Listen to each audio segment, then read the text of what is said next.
Hi, James. I'm Sarah from The Upcoming. It's such a pleasure to be able to speak to you today. How are you? I'm doing well. Where does this interview find you? Are you in the UK? I'm in the UK, hence a little bit dark. Ah, well, thank you. Thank you for staying awake. I'm sorry if I'm interfering with your evening No, plans. not at all. Definitely worth it. Well, maybe you can just kick off with an introduction to this incredible new series. I didn't know what to expect with it, and it's so much fun, but very unique as well. What can people expect when they watch Jury Duty? Something they've never seen before, ever. It's what appealed to me when it first came my way. A friend of mine, David Bernard, who produces The White Lotus, we've done a few projects together. It was David and Lee Eisenberg and Gene Stupnitsky, the creators of The Office, and Nick Hatton, who is a producer on Borat. They all came to me with this idea of how can we create a show over 7 to 8 episodes that's essentially the Truman Show, which is, that we're through the judicial system, right? With the backdrop of all these people serving jury duty, you have one actor playing a version of himself, and the rest of the cast are also actors who are gifted in improv and also relatively unrecognizable, sort of starting out, and one person who thinks the whole thing is real, and it is all fake. Um, and how do we sustain that over the course of 3 or 4 weeks of serving on jury, and push these sort of scenarios and kind of comedic moments along the way and create a hero's journey? This is the words from the producers. This is not a prank show. We're not trying to humiliate this person. We're actually, the undertone is very kind and uplifting. And we're celebrating this person and creating a path for him to become the leader of this group and unify all of us at the end.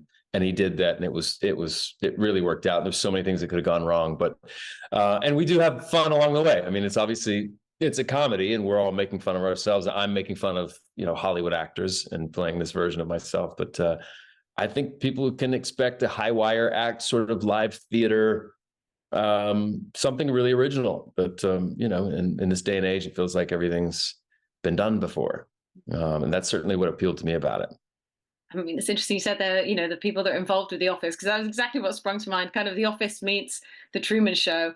But in a way, do you kind of have the hardest role? And like you say there, you're kind of playing a version of yourself and you're setting yourself up, and also kind of the whole Hollywood thing. I love the bit where they say, I was in The Notebook as well. Who are you in The Notebook?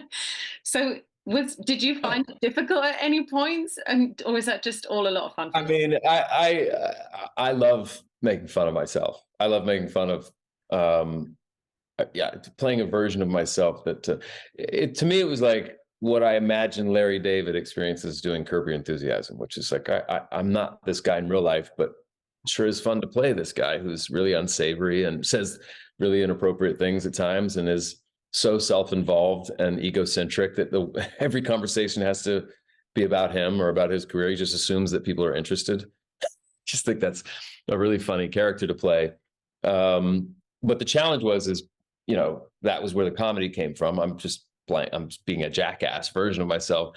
But if I do it too much, he's gonna be put off by it. He's gonna not want to hang out with me. And I had to keep him close. This is Ronald, our hero, we called him. And so there was a level of, you had to be nimble, and you had to have to be able to adapt. And we all did, the producers, the writers. Every day we were just, based on how he reacted to things the day before, we would change the next day, and we'd have a big meeting an hour before he came in, say, okay, here's the beats today, here's what worked yesterday. He's getting a little suspicious, so maybe pull back on some of the comedy stuff today.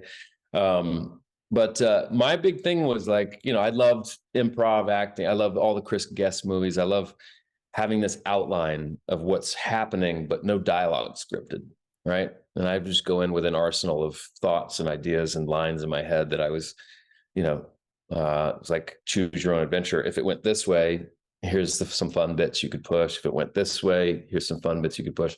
So hopefully the audience sees it and is along for the ride, and it's entertaining and funny, and also really good natured. I mean, he's such a great, like, pure-hearted person that by the end of it, I don't want to spoil anything, but it does get revealed to him, and you are playing with someone's human experience for 3.5 weeks of their life. And to me, it was important that we weren't turning the screws to him, that we weren't humiliating him or pranking him. We're just surrounding him with a bunch of eccentric weirdos and seeing how he reacted. And I mean, it must feel like a breath of fresh air for you as well, because even though you are so, you've had so many amazing roles, and so, you've done so much work recently, but often on, big sets, big budgets. So did this feel like something quite different for you, kind of returning to something maybe smaller scale, having to improvise, as you said, rather than, sticking to a script? And is it good to, as an actor, to kind of test yourself and flex those different muscles? For sure. I've always been that way though. I've always I don't idle well doing the same type of material over and over and over again. I'm always trying to find something interesting and new. I mean, it's one of the great things about what I get to do for a living is to just go to uncharted territory. And, sometimes it takes some courage to try something that might fail. But in doing so, you get to occasionally, discover something really special. And that was definitely a big element of this that was exciting to me was, I don't know if I can do this. I don't know. I'm not a trained improv actor. I love that kind of comedy, but who knows? I remember the first week I was talking to the producers. I was like, who are you going to get if I didn't do this? Because I'm not sure I'm your guy. I'm not sure I can pull this off. You have a lot of these great young actors who are the rest of our cast who are trained in improv, and I'm not, but I can play. I know it's going to make me laugh about making fun of entitled Hollywood actor and playing that guy. I can play that character, but I don't know the rules of improv and all this stuff. And with this, it's like you're flying without a net. You get one take. And if you push it too far, or you pop the reality bubble, and he's like, "Wait, this is all fake. You guys are fooling me. We're done, right? It doesn't work." So it was like, how do we get to the finish line with this guy and manage to have it be funny, but also this sort of sweet, uplifting celebration of this person and his character.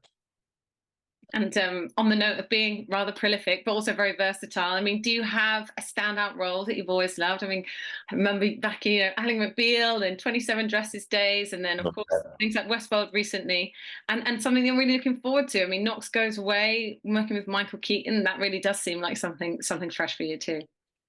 Yeah, I usually keep my eyes looking forward instead of backward. So I always look back, and I'm as proud as I am of the past projects and things like that, and how fun, Hairspray and Enchanted and X-Men and 27 Dresses. Those were all, I mean, I have fun on every job, and some of them work better than others. But I always think of like, what's next? What's gonna, satiate my creative on the next job? And yes, I just worked with Michael Keaton, and that's, that was a real like once in a career kind of opportunity for me to play alongside him and some really heavy material and be directed by him. It was just a really special experience, and that doesn't come along that often. So I'm looking forward to that. Yeah, and I think it's a nice kind of balance to this thing, which is just could not be more polar opposites. And when I feel like I've gotten through each year, like looking back, going, all right, what did I do this year? And how do they complement one another? And are they different? I just never want to be doing the same thing. I'm always looking to, the new, what's next, or what challenge I haven't said yes to yet. And this one ticked all those boxes for sure. Absolutely. Well, I really can't wait to see that, but also for everyone else to see Jury Duty. Thank you so much for your time. It was lovely to chat to you. Thank you. Nice to chat with you. Thank you. Have a nice evening. Thank you.